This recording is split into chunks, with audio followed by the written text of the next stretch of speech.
La criada enferma manchó por accidente el vestido de diseñador de la futura esposa. Y después vino un castigo cruel. Oye, detente un segundo antes de juzgarla. Mira este vídeo hasta el final. Porque lo que le pasó a una mujer humilde llamada Rosa Martínez, dentro de una casa de pisos de mármol y candelabros de diamantes, es algo que no vas a olvidar. Todo comenzó con un pequeño accidente, con un solo chorro de agua. Y terminó de una forma que nadie, ni siquiera la propia Rosa, jamás imaginó. Bienvenidos de nuevo, amigos. Qué alegría tenerlos aquí conmigo otra vez. Antes de comenzar, cuéntenme, ¿desde dónde me están viendo y de qué país son? Escríbanlo en los comentarios, porque yo leo cada uno de ellos.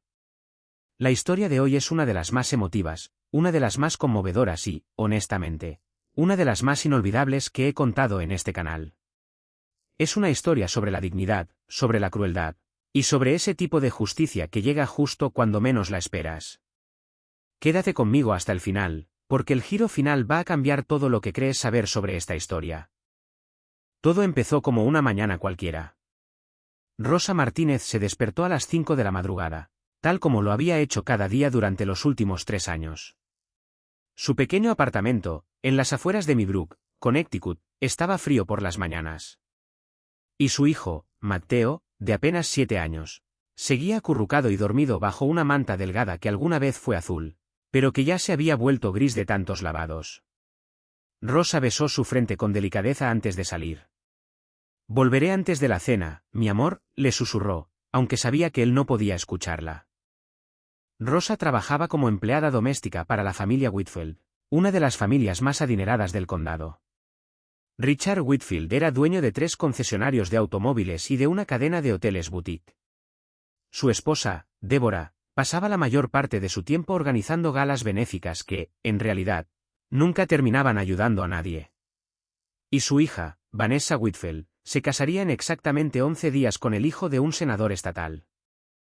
La mansión de los Whitfield se levantaba sobre 7 hectáreas de jardines perfectamente cuidados, con una fuente en forma de cisne en la entrada y una escalera interior que se curvaba como sacada de una película. Rosa trabajaba allí desde que había llegado al país.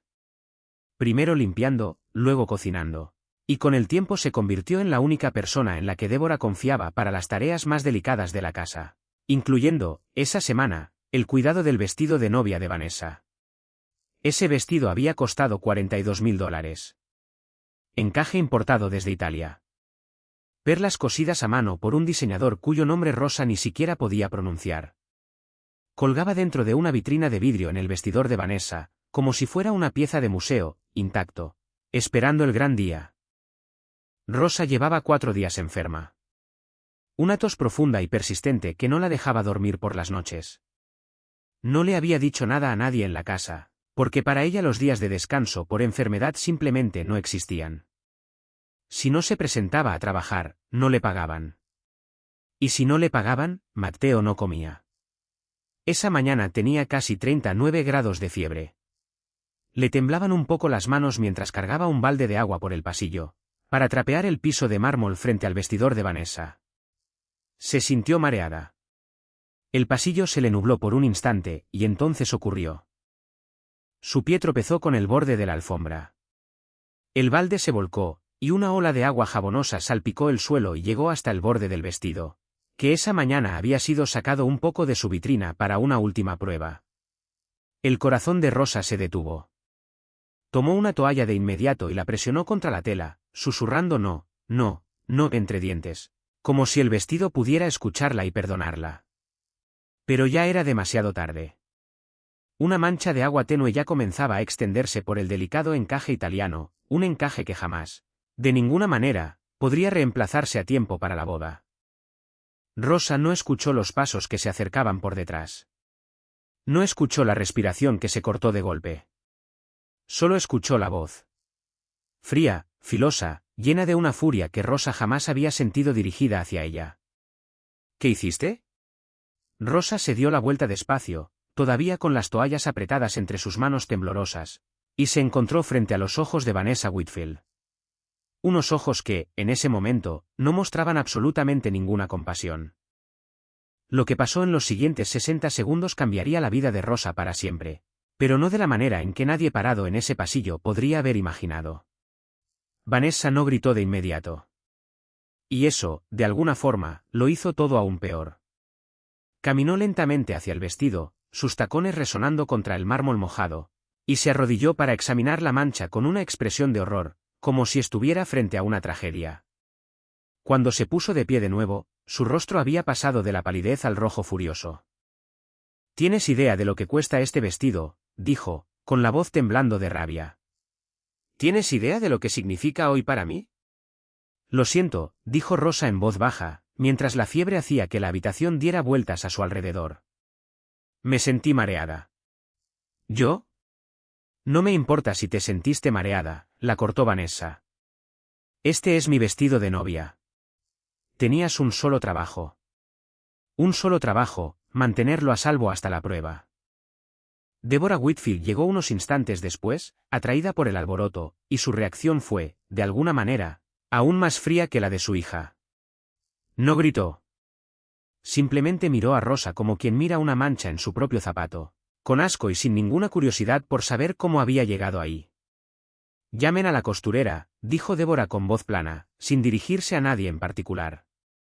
Luego se volteó hacia Rosa. «Vas a pagar esto. Hasta el último centavo». El estómago de Rosa se hundió. «Señora, yo no tengo ese tipo de dinero. Por favor, puedo arreglarlo». «Ya sé que no lo tienes», repitió Deborah. «Vas a pagarlo, o vas a trabajar aquí gratis hasta que quede saldado. Y mientras tanto, te vas a arrodillar ahí mismo, y vas a fregar cada centímetro de este pasillo hasta que brille, porque claramente no se puede confiar en que camines por el de pie». A Rosa le zumbaban los oídos. Pensó que había escuchado mal. Pero Vanessa, con los brazos cruzados, asintió con una crueldad total. «Ponte de rodillas», dijo. «Ahora mismo, frente a todos». Y ya no eran solo Deborah y Vanessa en ese pasillo. Las damas de honor de Vanessa se habían reunido cerca de la escalera, con los teléfonos en mano, murmurando entre ellas. Una de ellas, una joven vestida de color champán llamada Chloe, incluso se rió, una risa corta y filosa que resonó contra el mármol. Rosa miró a su alrededor, a todos los rostros que la observaban desde arriba. Ninguno mostraba compasión. Ninguno preguntó si estaba bien, si estaba enferma, si necesitaba agua, un médico, o simplemente un momento para respirar. Despacio, porque no tenía otra opción, porque Matteo la esperaba en casa y la renta vencía en 6 días. Rosa se arrodilló sobre el piso de mármol frío y mojado. Deborah se agachó un poco, tomó un puñado del cabello húmedo de Rosa, y empujó su cabeza hacia el balde de agua sucia que aún estaba cerca. «Ya que tanto te gusta el agua», siseó, «vamos a asegurarnos de que recuerdes esto». Las damas de honor jadearon, algunas con verdadero espanto, otras con una diversión retorcida. Chloe levantó su teléfono y comenzó a grabar. Rosa cerró los ojos, con el cuerpo temblando de fiebre y de humillación, con el agua goteando desde su cabello hacia ese mismo piso de mármol que ella misma había fregado 1000 veces antes. Y en ese instante, arrodillada en el pasillo de una casa ajena, enferma, agotada y completamente sola, Rosa solo pensó en una cosa: el rostro de Matteo esperándola en casa. Iba a sobrevivir a esto. Ya había sobrevivido a cosas peores. Pero lo que ninguna de ellas sabía, ni Deborah, ni Vanessa, ni la dama de honor que grababa con su teléfono, era que ese momento exacto, capturado en vídeo, estaba a punto de viajar mucho más allá de los muros de esa mansión. Y las consecuencias serían mucho más graves de lo que cualquiera en ese pasillo podría haber imaginado. 3 días después, todo cambió. Chloe, la dama de honor que grabó el vídeo, no lo había subido a internet por maldad. No exactamente. Primero se lo mostró a algunas amigas, riéndose de los problemas de gente rica, tratando la humillación de Rosa como si fuera puro entretenimiento. Pero una de esas amigas todavía tenía conciencia. Descargó el vídeo, recortó cualquier detalle que pudiera identificar al grupo de amigas, y lo publicó de forma anónima en una red social, con una simple descripción: una familia adinerada obligó a su empleada doméstica, enferma, a arrodillarse y le hundió la cabeza en agua sucia porque manchó por accidente un vestido de novia. Esto está pasando en Estados Unidos, en pleno 2026. Para la mañana siguiente, el vídeo ya tenía 400.000 reproducciones. Para el mediodía, 4 millones. Los medios de comunicación lo tomaron. Para la noche, alguien identificó la mansión gracias a la fuente en forma de cisne que se veía al fondo. Otra persona identificó a Vanessa Whitfield a través de su propia lista de bodas pública. En menos de 24 horas, el apellido Whitfield, un nombre que había abierto puertas, financiado galas y campañas al Senado, se volvió tendencia por una razón completamente distinta. Los concesionarios de Richard Whitfield comenzaron a recibir llamadas furiosas. Los patrocinadores de las galas de Deborah se fueron retirando uno por uno. La familia del senador, cuyo hijo se casaría con Vanessa en apenas 8 días, emitió un comunicado breve pero demoledor. Estamos reevaluando nuestra participación en esta boda a la luz de los recientes acontecimientos. Rosa no sabía nada de todo esto. Estaba en su casa, todavía con fiebre, cuidando a Matteo, que se había contagiado del resfriado de ella. No tenía idea de que su rostro, afortunadamente apartado de la cámara, pero su voz y sus hombros temblorosos, completamente reales, estaban siendo vistos por millones de personas desconocidas que sentían furia en su nombre. Fue un toquido en la puerta de su apartamento lo que finalmente le trajo la noticia. Una reportera local, de voz suave, esperaba afuera junto a un fotógrafo. Señora Martínez, mi nombre es Ángela Cho. Trabajo para el Hartford Courier. ¿Tiene unos minutos? La gente quiere conocer su historia. Rosa estuvo a punto de cerrar la puerta, por miedo. Miedo a perder su trabajo. Miedo a las amenazas de deportación que Deborah alguna vez había mencionado como si nada. Miedo a cualquier cosa que pudiera lastimar a Matteo. Pero había algo distinto en los ojos de Ángela, algo muy diferente a los de Deborah. Era preocupación. Preocupación de verdad. No entiendo, dijo Rosa en voz baja. ¿Qué historia? Ángela giró su teléfono y presionó play. Rosa se vio a sí misma arrodillada, vio el agua salpicar, vio la mano de Deborah aferrando su cabello, y por primera vez desde que había ocurrido todo aquello, se permitió llorar. No por el recuerdo en sí, sino por la extraña y abrumadora sensación de saber que, en algún lugar del mundo, personas que nunca la habían conocido estaban furiosas por ella. Que, en algún lugar, la gente había visto lo que le pasó y lo había llamado exactamente por su nombre, crueldad. Me despidieron al día siguiente, susurró Rosa, secándose los ojos. Nunca volví. ¿Estaría dispuesta a contar su historia?, preguntó Ángela con suavidad. El mundo quiere escucharla. Y, señora Martínez, hay algo más que debería saber. Rosa levantó la mirada. Un abogado se contactó con nuestra redacción esta mañana, dijo Ángela. Se ofrece a representarla sin cobrarle nada. Dice que lo que le hicieron pudo haber violado las leyes laborales, y posiblemente algo mucho peor. Por primera vez en 3 años, Rosa Martínez sintió algo que casi había olvidado cómo se sentía, esperanza. El abogado se llamaba David Anoku, un hombre de voz calmada pero de mirada muy aguda, que había construido su carrera representando a trabajadores por los que nadie más quería pelear. Cuando se sentó frente a Rosa en la pequeña mesa de su cocina, con Matteo asomándose con curiosidad desde el pasillo, David no habló primero de dinero. Le preguntó cómo se sentía. Le preguntó por Matteo. Le preguntó si había comido ese día. Y luego le pidió que le contara todo. Rosa le habló de los 3 años de trabajo, de las jornadas de 14 horas, de que le pedían trabajar en Navidad sin pago extra porque la familia es familia. Y tú también eres parte de la familia. Una frase que Deborah usaba cada vez que le convenía y que jamás sintió de verdad. Le habló de la fiebre, de la caída, del balde, del pasillo. David escuchó sin interrumpir, tomando notas, con la mandíbula cada vez más tensa a medida que escuchaba cada detalle. Esto ya no es solo un vídeo viral, Rosa, dijo finalmente. Esto es robo de salario. Esto es un ambiente laboral hostil. Y lo que te hicieron en ese piso, obligarte a arrodillarte, meter tu cabeza en esa agua, eso es agresión. Y está documentado en vídeo, con testigos. No quiero problemas, dijo Rosa en voz baja. Solo quiero seguir adelante. Tengo a Matteo. David asintió despacio. Lo entiendo. Pero Rosa, tienes la oportunidad de asegurarte de que esto no le vuelva a pasar a nadie más. Y mereces una compensación por lo que te quitaron. No solo dinero. Dignidad. A Rosa le tomó 3 días decidirse. 3 días viendo a Matteo hacer su tarea en esa pequeña mesa de cocina. 3 días pensando en todos los años que había pasado tragándose humillaciones en silencio, porque creía que no tenía otra opción.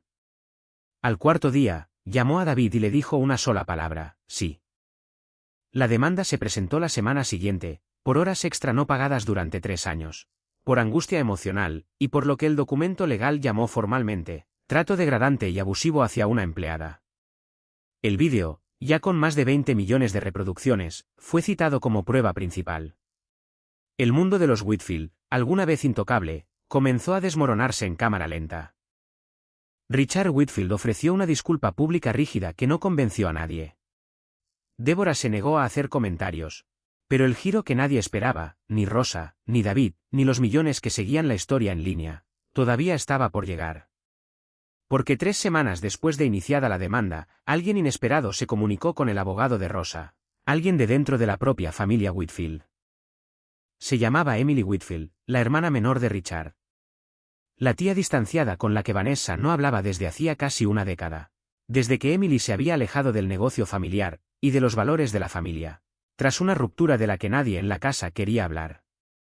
Emily pidió una reunión privada con David, y por extensión, con Rosa. Se encontraron en una cafetería tranquila en las afueras del pueblo, lejos de las cámaras. Emily llegó sola, vestida de manera sencilla, nada que ver con los diamantes y la seda que Rosa recordaba de la mansión. Vi el vídeo, como todo el mundo, dijo Emily, con la voz tensa entre la vergüenza y la ira. Pero, señora Martínez, necesito que sepa algo. Esto no es un comportamiento nuevo. Mi hermano y su esposa han tratado así al personal durante años. Yo me alejé de esa familia y de ese negocio porque ya no podía soportarlo más. Deslizó una carpeta sobre la mesa. Guardé registros, continuó Emily. Correos electrónicos, quejas antiguas de otros empleados que fueron silenciadas y enterradas con acuerdos de confidencialidad, registros financieros que muestran años de horas extra no pagadas. No solo a usted. A por lo menos otros 6 trabajadores que tuvieron demasiado miedo de denunciarlo. Rosa miró la carpeta, con las manos temblando un poco. ¿Por qué me está dando esto?, preguntó en voz baja. Los ojos de Emily se llenaron de lágrimas. Porque alguien debió haber hecho esto hace mucho tiempo. Y porque vi ese vídeo de usted de rodillas, y lo único en lo que pude pensar fue en la mujer que me crió, más de lo que lo hizo mi propia madre. Una mujer a la que mi hermano despidió el mismo día en que se atrevió a pedir un aumento, después de 15 años de servicio. Se llamaba Carmen. Murió hace 2 años. Mi familia nunca le pagó casi $11.000 que le debía. La cafetería quedó en silencio por un largo momento. Ya no puedo hacer justicia por Carmen, dijo Emily. Pero puedo ayudar a que se haga justicia por usted. Los ojos de David se iluminaron mientras revisaba los documentos. Esto ya no era solo un caso sólido. Era, potencialmente, un caso histórico, capaz de exponer un patrón de abuso laboral sistemático que se extendía por más de una década. Rosa miró a Emily, esta desconocida que había renunciado a la riqueza y a la lealtad familiar por hacer lo correcto, y sintió que algo cambiaba dentro de ella. No era odio hacia los Whitfield, aunque tenía todo el derecho de sentirlo, sino algo más parecido a la claridad. Nunca se había tratado de venganza. Se trataba de ser vista, de ser tratada como un ser humano y no como una herramienta que se descarta en cuanto deja de ser conveniente. Gracias, susurró Rosa, con lágrimas cayendo por sus mejillas. Gracias por vernos. Ninguno de ellos sabía que esta nueva evidencia estaba a punto de convertir la demanda personal de Rosa en un caso que se discutiría en tribunales, en noticieros y en salas de estar de todo el país. El caso explotó en las noticias nacionales en cuestión de días. Familia adinerada de Connecticut acusada de una década de abuso laboral, decía uno de los titulares. Los programas matutinos lo debatían. Organizaciones de derechos laborales se acercaron a Rosa, ofreciéndole apoyo, recursos y plataformas públicas. Una campaña de recaudación de fondos, iniciada por una persona desconocida, reunió más de $300.000 para ella y Matteo en apenas una semana. Dinero que al principio Rosa se negó a tocar, incapaz de creer que tanta gente pudiera ser así de generosa con alguien que ni siquiera conocían. Pero junto con ese apoyo llegó algo para lo que Rosa no estaba preparada: los ataques. Los abogados de Deborah Whitfield pelearon con fuerza, pintando a Rosa como una oportunista que aprovechaba el momento para sacar ganancia. Vanessa dio una entrevista entre lágrimas, asegurando que había reaccionado mal por el estrés de la boda, y que Rosa siempre había sido tratada como de la familia. Las secciones de comentarios se llenaron de acusaciones crueles, cuestionando el estatus migratorio de Rosa, sus motivos, e incluso su amor por su propio hijo. Algunas noches, Rosa se quedaba despierta mucho después de que Matteo se había dormido, mirando su teléfono, leyendo cómo extraños la llamaban mentirosa, interesada, alguien que quería destruir a una buena familia por un mal día. Tal vez debería dejarlo, le dijo a David una tarde, agotada. Tal vez no vale la pena todo esto. David se inclinó hacia adelante. Rosa, escúchame. Ellos quieren que vuelvas a sentirte pequeña. Esa es toda su estrategia. Hacerte dudar de ti misma hasta que desaparezcas en silencio, como se esperaba que hicieras siempre. Pero tú no eres la única persona a la que lastimaron. Carmen ya no está aquí para hablar por sí misma. Los otros 6 trabajadores que se animaron a hablar esta semana, aterrados pero llenos de esperanza, están contando contigo. Contando con que no te rindas. Esa noche, algo en Rosa se endureció. No en amargura, sino en determinación. A la mañana siguiente, aceptó algo que jamás imaginó que haría: una entrevista en vivo por televisión. Se sentó frente a un presentador de un programa matutino nacional, con las manos entrelazadas con fuerza sobre el regazo, mientras Matteo esperaba entre bambalinas junto a Emily Whitfield, quien poco a poco se había convertido en algo parecido a una amiga. Señora Martínez, dijo el presentador con delicadeza, cuéntenos, con sus propias palabras, qué pasó ese día. Rosa respiró profundo, y por primera vez, frente a millones de espectadores, en lugar de un pasillo lleno de crueldad, contó su propia historia, con su propia voz, en sus propios términos. Estaba enferma. Cometí un error.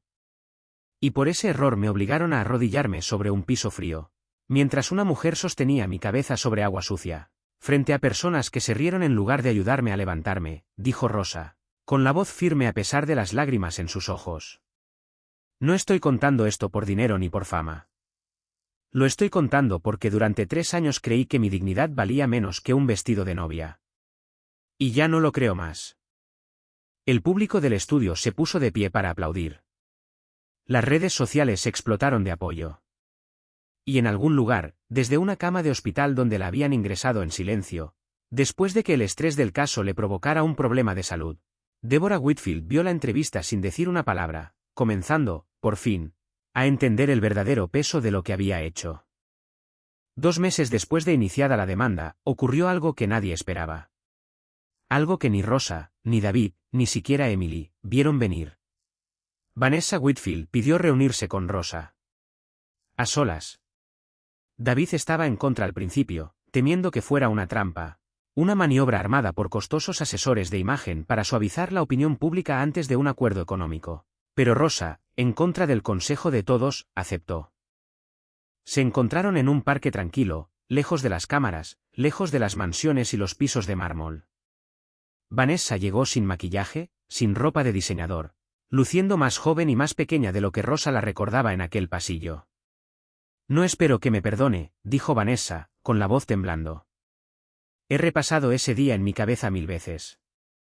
Estaba estresada por la boda, por las expectativas de mi madre, por todo lo que se estaba desmoronando a mi alrededor, y me desquité con usted. No hay excusa para lo que hice. Rosa no dijo nada al principio, dejando que el silencio se extendiera. Mi prometido me dejó, continuó Vanessa en voz baja. La boda se canceló. Están investigando los concesionarios de mi padre. Mi madre tuvo un problema de salud por el estrés. Nuestro apellido está destruido. Y, honestamente, creo que nos lo merecemos. Creo que yo me lo merezco. Yo no hice esto para destruir a su familia, dijo Rosa finalmente, con voz calmada pero firme. Lo hice porque estaba cansada de ser invisible. Cansada de que me trataran como si no importara, como si mi enfermedad, mi hijo, mi cansancio, no significaran nada comparados con un vestido. Los ojos de Vanessa se llenaron de lágrimas. Lo sé, y lo siento. De verdad, profundamente lo siento. Rosa la observó durante un largo momento. Esta joven, que alguna vez sostuvo su cabeza sobre agua sucia sin la más mínima duda, ahora estaba sentada frente a ella, quebrada y humilde. Las disculpas no deshacen lo que pasó, dijo Rosa. Pero creo que la gente puede cambiar, si está dispuesta a mirarse a sí misma con honestidad. ¿Está usted dispuesta a hacer eso? Vanessa asintió despacio. Quiero hacerlo. Todavía no sé cómo. Pero quiero hacerlo. Antes de irse, Vanessa dejó un sobre en la banca, entre las dos. Esto no es un soborno, dijo rápidamente, al ver el cambio en la expresión de Rosa. No viene de los abogados de mis padres. Viene de mí. De mis propios ahorros. No es mucho comparado con lo que usted merece.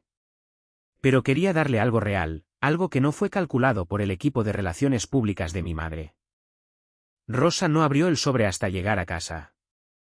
Adentro había $8.000 y una carta escrita a mano, en la que Vanessa se disculpaba no solo por el incidente del vestido, sino por cada pequeño momento de crueldad casual que había mostrado hacia el personal a lo largo de los años, sin pensarlo dos veces. No era justicia. La justicia, Rosa lo sabía bien, llegaría del tribunal, de la demanda, de la verdadera rendición de cuentas. Pero era algo poco común e inesperado. La primera disculpa honesta que Rosa había recibido de alguien que alguna vez tuvo todo el poder en esa habitación. Cuando finalmente llegó el acuerdo judicial, sacudió a todo el Estado. La familia Whitfield accedió a pagar a Rosa y a los otros 6 ex empleados una suma combinada de $1.400.000, entre salarios atrasados y daños, el mayor acuerdo por abuso laboral doméstico que el Estado había visto en más de una década. Richard Whitfield se retiró de su imperio de concesionarios ante la creciente presión pública.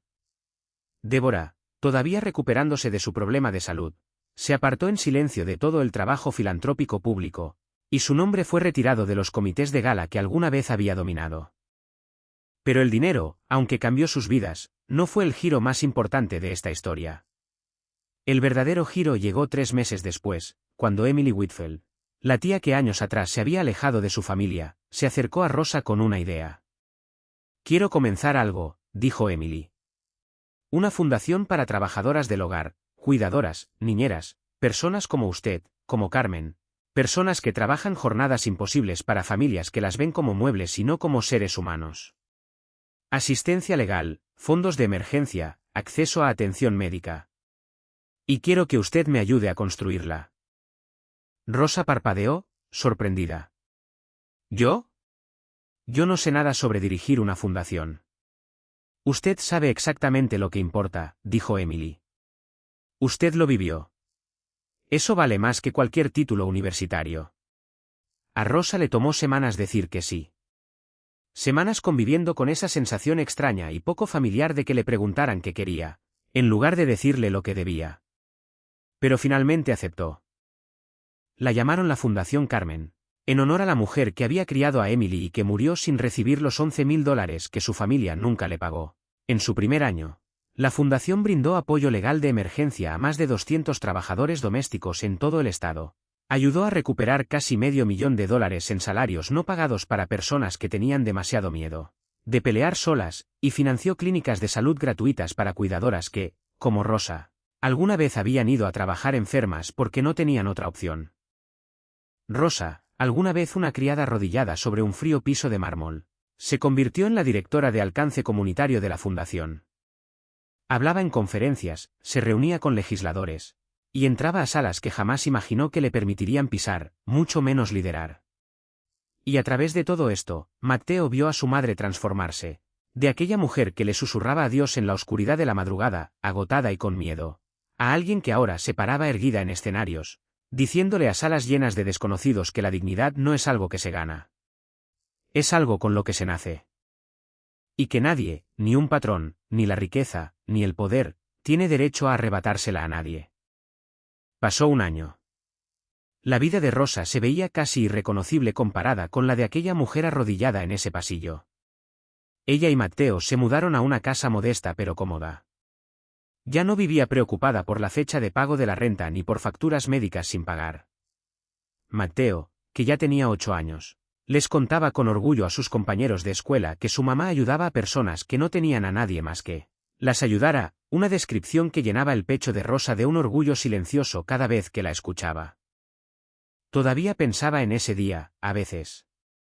La fiebre, el balde, el mármol frío bajo sus rodillas. Pero el recuerdo ya no tenía el mismo filo humillante de antes. Se había transformado, poco a poco, en otra cosa, en la prueba de todo lo que había logrado avanzar, y en el recordatorio exacto de por qué el trabajo que hacía ahora importaba tanto. Vanessa, fiel a su palabra, también había cambiado. En silencio, sin cámaras, sin declaraciones públicas pensadas para reparar su imagen, se ofrecía como voluntaria de forma anónima una vez al mes en la clínica de la Fundación Carmen, trabajando junto a las mismas personas que su familia alguna vez había considerado invisibles. Ella y Rosa no eran cercanas, no exactamente. Algunas heridas no se convierten del todo en amistad. Pero había entre ellas un respeto mutuo, construido esta vez sobre la honestidad y no sobre la jerarquía. Deborah Whitfield nunca se disculpó públicamente. Algunas personas, había llegado a comprender Rosa, nunca cambian de verdad, sin importar cuánto el mundo se lo exija. Y estaba bien así. Rosa ya no necesitaba la disculpa de Deborah para sentirse completa. Su sanación nunca había dependido de eso. Una tarde, Rosa recibió una carta por correo, escrita a mano, sin remitente. Adentro había una fotografía de una mujer que no reconocía, sonriendo cálidamente en una imagen antigua y descolorida, vestida con un sencillo uniforme de trabajo doméstico. Era Carmen. La carta era de la hija de Carmen, que había visto el trabajo de la fundación en las noticias y quería agradecer, porque su madre, dondequiera que estuviera, se sentiría orgullosa de que su nombre ahora representara algo tan poderoso, algo que protegía a las personas como a ella nunca la protegieron. Rosa enmarcó la fotografía y la colocó en su escritorio de la fundación, justo al lado de una pequeña foto de Matteo. Dos personas que nunca se conocieron en vida, unidas para siempre por la misma lucha por la dignidad. En el primer aniversario del vídeo que cambió todo, Rosa subió a un pequeño escenario en un centro comunitario de Millbrook, frente a una sala llena de trabajadoras del hogar, cuidadoras y sus familias. Personas que, apenas un año antes, jamás habrían imaginado que existiera un espacio así para ellas. Hace un año, comenzó Rosa, con la voz firme, su inglés todavía cargado del mismo acento suave de siempre. Yo estaba de rodillas, sobre un piso frío, enferma, asustada y completamente sola. Creía, en ese momento, que mi valor lo decidían las personas que me empleaban. Que mi cansancio, mi enfermedad, mi humanidad, no importaban tanto como un pedazo de tela. La sala quedó en silencio, todas las miradas puestas en ella. Estaba equivocada, continuó Rosa. Y hicieron falta desconocidos en Internet, un abogado que me creyó, una mujer con el valor de alejarse de la riqueza de su propia familia para hacer lo correcto, y hasta, sorprendentemente, una joven que alguna vez me causó un gran dolor, pero que encontró el valor de cambiar, para que yo finalmente entendiera algo simple. La dignidad nunca fue algo que alguien pudiera quitarme. Solo lo olvidé por un tiempo. Siempre fue mía. Miró a la multitud. Niñeras, empleadas domésticas, cuidadoras, y sus hijos, sentados en silencio en las primeras filas. Si están aquí hoy porque se han sentido invisibles, porque los han hecho sentir pequeños, porque alguien alguna vez los obligó a arrodillarse, literal o en espíritu, quiero que sepan esto, no están solos. Y su dignidad nunca estuvo en discusión. Ni antes, ni ahora, ni nunca. El aplauso que siguió no fue estruendoso ni dramático. Fue cálido, sincero, real, muy parecido a la propia Rosa. Después del discurso, Matteo corrió a abrazarla, sus pequeños brazos rodeándola con fuerza por la cintura. Lo hiciste muy bien, mamá, le susurró. Rosa se arrodilló, esta vez no por miedo, no por humillación, sino por amor, y abrazó a su hijo, ahí mismo, en una sala llena de personas que, por primera vez en mucho tiempo, finalmente se sentían vistas. La moraleja de esta historia es simple, pero vale la pena recordarla siempre. La crueldad puede tener poder por un instante, pero la dignidad, una vez recuperada, ya no se le puede arrebatar a nadie. El valor de una persona no lo decide cuánto dinero tiene, qué puesto ocupa, ni cómo la tratan en su momento más oscuro y vulnerable. Lo decide el valor con el que se levanta de nuevo. Si esta historia tocó tu corazón, tal como tocó el mío mientras la escribía, tómate un momento para darle like a este vídeo. De verdad ayuda muchísimo a que este canal siga creciendo. Si todavía no lo has hecho, suscríbete, porque cada semana traemos historias reales, poderosas y llenas de emoción, como esta. Y si conoces a alguien que necesite recordar que su dignidad importa, alguien que alguna vez se haya sentido invisible o ignorado, comparte esta historia con esa persona. Gracias por quedarte hasta el final. Nos vemos en el próximo vídeo.